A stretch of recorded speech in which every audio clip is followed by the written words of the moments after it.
I am the Tofu Golem. Please enjoy the video. In this video, I will show you how to replace a Chevy ignition lock cylinder. First, gather your tools: a new ignition lock cylinder, a small flathead screwdriver, and possibly a pick tool. Safety is paramount, so always disconnect your vehicle's negative battery terminal before beginning. This prevents accidental electrical shorts. Next, locate the small access hole on the underside of your steering column cover, near the ignition switch. This hole is crucial for the removal process.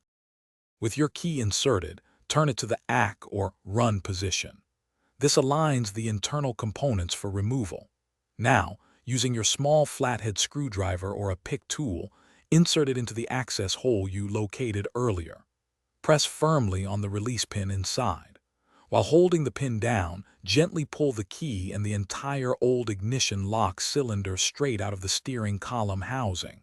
It should slide out with minimal resistance. Before inserting the new cylinder, place your key into it. This ensures the tumblers are correctly aligned. With the key still in the ACK or run position, carefully align the new ignition lock cylinder with the opening in the steering column.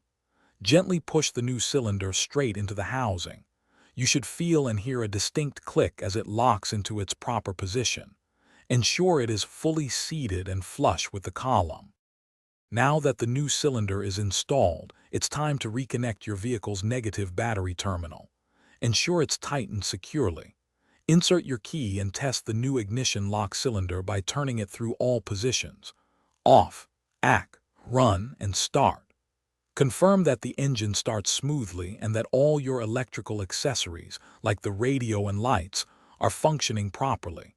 This simple guide helps you replace your Chevy ignition lock cylinder with confidence. Thanks for watching. Consider subscribing if we helped you today.